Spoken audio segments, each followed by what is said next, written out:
మద్యం కుంభకోణానికి సంబంధించిన money laundering కేసులో అరెస్టైన ఢిల్లీ ముఖ్యమంత్రి అరవింద్ కేజ్రీవాల్ ప్రస్తుతం తిహార్ జైల్లో ఉన్నారు. ఆయన 8.5 కిలోల బరువు తగ్గారని, షుగర్ లెవెల్స్ దారుణంగా పడిపోయాయని ఆమ్ ఆద్మీ పార్టీ వర్గాలు పేర్కొన్నాయి.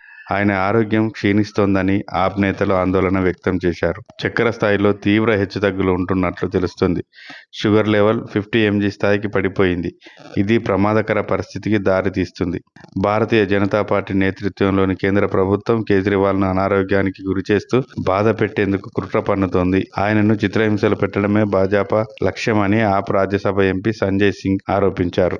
మార్చి 21న ఎన్ఫోర్స్మెంట్ డైరెక్టరేట్ కేజ్రీవాల్ను అరెస్టు చేసినప్పుడు 70 కిలోల బరువు ఉన్న ఆయన ఇప్పుడు 61.5కు తగ్గారని వాపోయారు. దాదాపు 5 సార్లు Kejriwal sugar level 50 mg DL కంటే తక్కువకు వెళ్లిందని, తరచుగా ఇలా జరిగితే కోమాలోకి వెళ్లే ప్రమాదం ఉందని ఆవేదన వ్యక్తం చేశారు. ఈడీ నమోదు చేసిన కేసులో కేజ్రీవాల్కు సుప్రీంకోర్టు శుక్రవారం మధ్యంతర బెయిల్ మంజూరు చేసింది. అయితే సెంట్రల్ బ్యూరో ఆఫ్ ఇన్వెస్టిగేషన్ దర్యాప్తు చేస్తున్న అవినీతి కేసులో అరెస్ట్ అవ్వడంతో జైల్లోనే ఉన్నారు. దీనిపై సంజయ్ సింగ్ స్పందిస్తూ కేజ్రీవాల్కు సుప్రీంకోర్టు నుంచి ఉపశమనం లభిస్తుందేమో అనే అనుమానంతోనే CBI కల్పిత కేసు పెట్టిందన్నారు. ఈ విధంగా తప్పుడు కేసులు పెడుతూ కేంద్రం ఆయన జీవితంతో ఆడుకుంటోందని విమర్శించారు. ఈ వీడియోపై మీ అభిప్రాయాన్ని మాకు కామెంట్ రూపంలో తెలియజేస్తారని ఆశిస్తున్నాము.